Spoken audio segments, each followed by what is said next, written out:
11 दिसंबर 2023 को वह लड़की सीधा बनारस पहुंचती है और कमिश्नर साहब आशीष जैन के पास जाती है और उनसे पूरी बात बताती है कि एक व्यक्ति है जिसने मेरा अश्लील वीडियो बना लिया है और जो मुझे ब्लैकमेल कर रहा है, धमकी देता है कि मैं सोशल मीडिया में वायरल कर दूंगा। ऐसे वह कमिश्नर ऑफिसर से बताती है और जैसे ही पुलिस कमिश्नर ने इस मामले को सुना, वह बड़े गंभीरता से लेते हैं और कभी भी ज़रूरत से ज़्यादा विश्वास नहीं करना चाहिए, खासकर जिनको हम जानते ना हों और जिनसे हम ज़्यादा मिले ना हों। नमस्कार, प्रणाम, मैं सत्येंद्र, आप देख रहे हैं सेवार्थ सत्येंद्र। दोस्तों, आज की यह घटना जो मैं आपको सुनाने जा रहा हूँ वह उत्तर प्रदेश के बनारस शहर की है। बात कर रहा हूँ 11 दिसंबर 2023 की सुबह लगभग 10-11 बजे, जब सब ऑफिसर अपने अपने ऑफिस में, अपने अपने दफ्तर में बैठ रहे होते हैं, तब इसी बीच में बनारस के पुलिस कमिश्नर साहब मूथा अशोक जैन के पास एक लड़की पहुंचती है जो आजमगढ़ जिले के तहसील लालगंज की रहने वाली होती है। वह लड़की कहती है, मुझे आपसे बात करनी है। और जैसे ही कमिश्नर साहब ये आदेश देते हैं तो वह लड़की अंदर जाती है और कमिश्नर साहब से अपनी बात कहती है कि साहब, मैं लेह लद्दाख जम्मू कश्मीर में मेरी पोस्टिंग है, मैं एक आर्मी ऑफिसर हूँ, मैं आर्मी में हूँ, मैं लेफ्टिनेंट कर्नल हूँ और मेरे साथ बहुत बुरा हुआ है। मैं चाहती हूँ आप मेरी हेल्प करें और उसमें कड़ी से कड़ी कार्रवाई करें। यही आशा लेकर मैं आपके पास आई हूँ, ऐसा वो कमिश्नर से कहती है। दरअसल महिला बताती है कि इसी शहर बनारस का रहने वाला, जिसका थाना लगता है कैंट, जिसका नाम होता है देव आशीष मुखर्जी, उसकी भी पोस्टिंग लद्दाख जम्मू कश्मीर में होती है। दरअसल यह दोनों लोग लद्दाख में ड्यूटी के दौरान एक दूसरे से मिले थे और मिलने के बाद जब कहीं बाहर कोई अपना मिल जाता है या फिर अपने शहर का मिल जाता है तो बहुत अच्छा लगता है। और ऐसा ही कुछ इन दोनों के साथ भी हुआ। ये लोग बोलचाल की भाषा से, एक दूसरे के बर्ताव से ये समझ गए कि एक ही एरिया के हैं और इन दोनों की बात होने लगी और यह एक अच्छे दोस्त बन जाते हैं। जब अच्छे दोस्त बन गए तो इनकी बात होने लगी और इसी दौरान देव आशीष मुखर्जी को छुट्टी मिल जाती है और वह जम्मू कश्मीर से बनारस आ जाता है। जब बनारस आ जाता है तो यहाँ से उसकी बात उस लड़की से हो रही थी और वह एक दिन कहता है कि क्यों ना तुम आ जाओ और इसी बहाने मेरी माँ से भी मिल लोगी। और वह लड़का 21 मई 2023 को उसकी टिकट कटाता है फ़्लाइट की और वह लड़की भी बनारस आ जाती है और उसके घर जाती है। जैसे ही आशीष की माँ उस लड़की को देखती है तो बहुत ही खुश होती है और कहती है कि तुम बहुत खूबसूरत हो। यह सुनकर वह लड़की भी बहुत खुश होती है और उनकी बातचीत होती है। वह रुकते हैं और शाम को वह साथ में ही तीनों लोग डिनर करते हैं और इसके बाद अपने अपने रूम में सोने के लिए चले जाते हैं।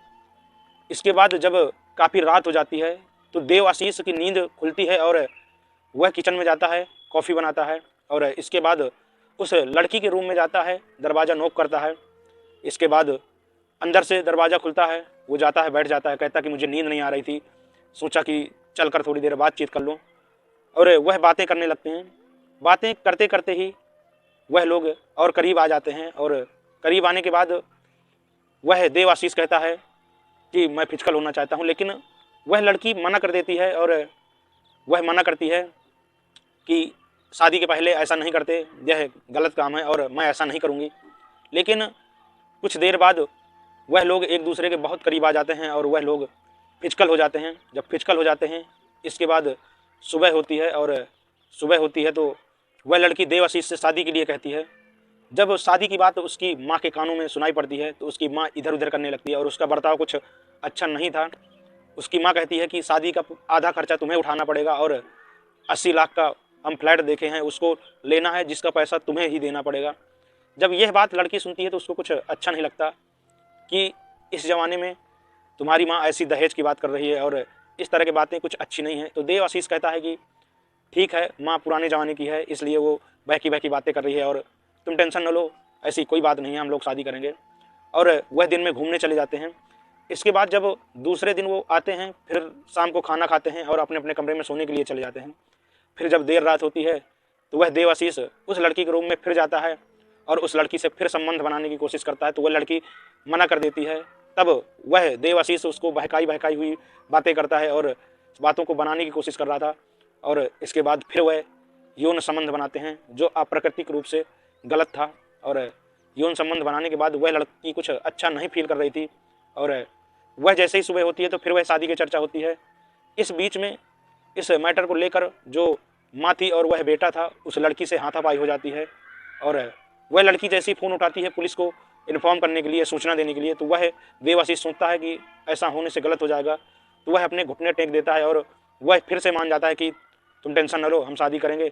और मंदिर में जाकर जैसे फिल्मों में होता है वैसे ही इन लोगों की शादी हो जाती है। फिल्मों में होता है कि माला डालते हैं और 1 मिनट में ही सिंदूर लगाकर शादी कर लिया जाता है, ऐसे ही इन लोगों की शादी हो गई। वह लड़की उस देव आशीष से कहती है कि हम लोगों की यह शादी तो हो गई है, लेकिन ठीक है, लेकिन इसको हम कागजी रूप में अपनी शादी को करना चाहते हैं और कागजी रूप में शादी करनी होगी आपको।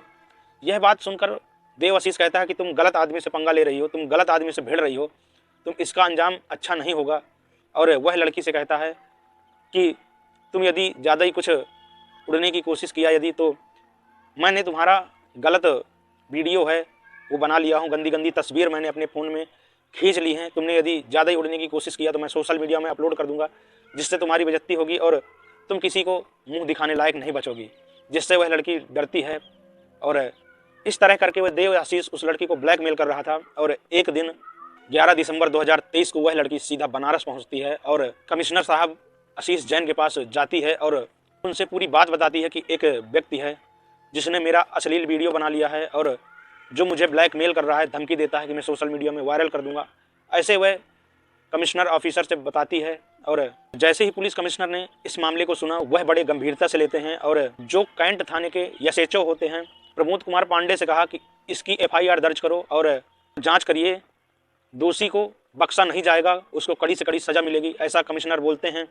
और यह खबर जैसे ही सोशल मीडिया में पड़ती है तो लोग यह सोच रहे थे कि ऐसे ऐसे लोग जो पढ़े लिखे होकर भी दहेज की मांग करते हैं और इस तरह की बातें करते हैं, तो इस समाज का क्या होगा जब ऐसे ही लोग ऐसा काम करेंगे। दोस्तों, इस पूरे घटनाक्रम का सुनाने का उद्देश्य आपको परेशान करना है, आपके दिल को दुखाना नहीं है, बल्कि आपको जागरूक एवं सचेत करना है, क्योंकि किसी पर भी कभी भी ज़रूरत से ज़्यादा विश्वास नहीं करना चाहिए, खासकर जिनको हम जानते ना हों और जिनसे हम ज़्यादा मिले ना हों और उनको पहचानते ना हों। ऐसे लोगों से बहुत सतर्क रहना चाहिए, बहुत सावधान रहना चाहिए, नहीं तो ऐसी घटनाएं हो जाती हैं और लोग ऐसी घटना का शिकार हो जाते हैं। मिलते हैं एक अगली कहानी में, तब तक के लिए अपने परिवार का ख्याल रखें, सुरक्षित रहें। जय हिंद, जय भारत।